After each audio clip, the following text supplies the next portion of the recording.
अस्सलाम वालेकुम। सुनो, ये ना सोचो तुम्हारी दुआएं नहीं सुनी जा रही या कभी कबूल ही नहीं होंगी, बल्कि जान लो तुम्हारी दुआएं तो अर्श पर जा चुकी है। उसके बस एक कुन की बात है, जब तुम्हारे हक़ में बेहतर होगा उसने कुन कहना है और फ़याकुन के मौत से हो जाने हैं। खुद को दुनिया के रंग में डालकर अज़ियत के सिवा कुछ ना पाया या रब, खुद को तेरे रंग में डाला, खुद को बहुत ख़ास पाया या रब। दुख इसलिए नहीं मिलते हमें तकलीफ़ हो या हम रोए, दुख तो बहुत से सबक सिखा देते हैं।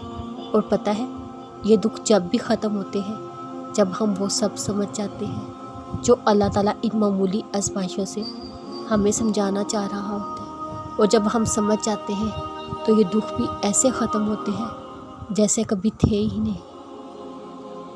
हम सबकी ज़िंदगी में कोई ना कोई ऐसा इंसान होता है जो हमारा बहुत नुकसान कर देता है, उससे नफ़रत हो जाती है, बहुत वक्त लगता है, नहीं किया जाता माफ़। लेकिन यकीन करें आपकी अपनी रूह सुकून में आ जाएगी।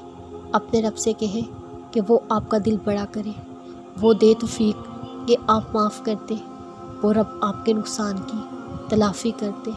उस रब्बुल आलमीन की मोहब्बत को इतना बढ़ा दे किसी की नफ़रत इस दिल में बाकी ना रह सके। उस रब को राज़ी करने की फ़िक्र करने वालों की बाकी फ़िक्र करे, वो रब संभाल लेता है। जब इंसान बच्चों की तरह अल्लाह को अपनी मनपसंद चीज़ के लिए मनाता है, तड़प से गिड़गिड़ाता है, अल्लाह मान जाता है। अल्लाह को अपने बंदे की मासूमियत भरी ये अदा बहुत पसंद है। सुनो, अब वो वक्त ज़्यादा दूर नहीं, बहुत जल्द कामयाबियाँ तुम्हारा रुख करेंगी इंशाअल्लाह। मेरा रब तो वो है जो रूह की अज़ियत भी जानता है और दिल की ख्वाहिश भी। जब तुम अल्लाह की चाहत पर सर झुका दोगे फिर वो तुम्हारी चाहत के लिए भी उन कह देगा।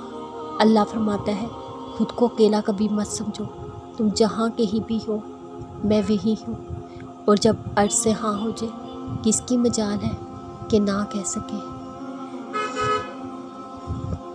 अल्लाह भी रास्ते बना देता है जब नीयत साफ़ होती है, हम समझते ही नहीं, वरना इस देरी में भी हमारे लिए खैर छुपी होती है।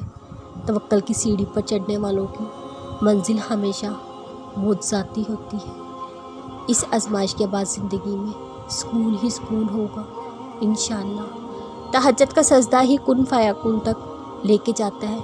ये जो मायूसी है ये आज है, कल कहानी मुकम्मल होगी इंशाअल्लाह।